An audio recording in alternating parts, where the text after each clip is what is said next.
Hey guys, it's Abraham, and welcome to this new vlog for the IYearofFaith. One of the things I wanted to talk about today was something that I'm sure happens to a lot of us, and that's when we're in this like spiritual funk, like when we're in this rut where we're not growing, and we kind of can't seem to grow. By the way, I know I say a lot, so thank you for kind of being or forgiving that. So I wanted to talk about being in the spiritual funk. So for the past, I would say about 2 weeks, I've been in the spiritual rut. I've been trying to kind of read my way out of it, reading the scriptures, reading theology books, and I can't seem to be out of the spiritual funk. Today's Friday, and I'm going to be going up on a retreat from one of our parishes that are around a little bit up the street from us. And I'm just going to go to kind of observe and see how they do retreats. And I was really never one for retreats. I didn't get to go to that many growing up. I mean, I think I went to one, which was Steubenville, but most of the time because we couldn't afford it. And I remember I loved going on the little retreats that I went on, because not only was it time away, but it was time with God. And although I'm not going up on this retreat to receive, I am going up on this retreat, and I'm going to watch a whole bunch of teens encounter God, maybe for the first time, maybe for the second time, whatever time, however many times they've encountered Him before. This is time for them. And one of the things that I want to do when I go up on this retreat is spend some time away from what they're doing, and just going on a long walk. I'll be up in the mountains. It's pretty cold, and I think it is going to be snowing up there, so we'll see how far I can go for a walk. But since I work at a church, whenever I get in a spiritual funk, I go to the chapel, and I just pray there for about a good hour or two, and by praying, I mean some sort of, maybe some prayers are written down, maybe do some freestyling, but also just being in silence. So for this year of faith, every day we're focusing on our faith to hopefully grow.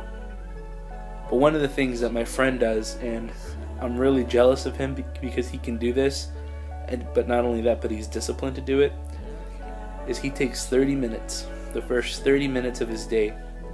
He gets up, he has this room in his apartment where he calls it his chapel. There's no tabernacle or anything there, but it's just time in there is time with the Lord. He doesn't allow anybody with the phone in there. He doesn't allow anybody he doesn't allow anything that's a distraction. And I remember one time I spent the night with him and over to his place, and he invited, he woke me up early because I wanted to see how he kind of did it.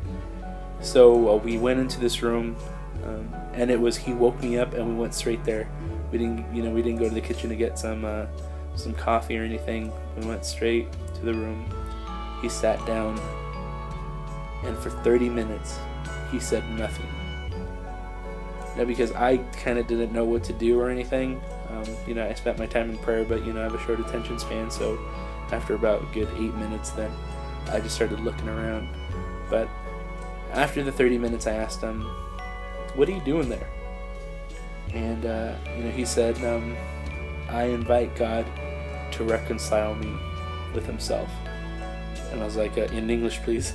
He says, "I give God the first 30 minutes of my day in the hopes that as I go over yesterday, the things that I can improve on, that He would kind of shed light on that for me. That way I could be the light into this world." So, he says, maybe I was really mean to somebody, and maybe that 30 minutes God might talk to him about that. He always says that God never speaks in an audible voice, but He'll stir up certain kind of emotions or certain people in his heart, and that's how God talks with him.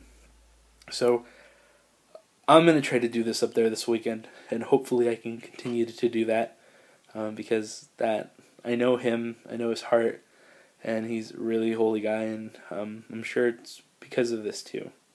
So I'll be up on a retreat. I'll hopefully try to shoot some footage and stuff maybe not of the teens, but just some kind of reflections that I'm doing. So in this Year of Faith, or in this Year of Faith that Pope Benedict has called us to observe and to celebrate, we're praying for you. Take some time off. Take some time off away from people, away from your devices, and just spend time with God. Let Him reconcile you. Be illuminated so you can be the light of the world. So in this dark world, people can see the light, hopefully, that's shining from you because of Him.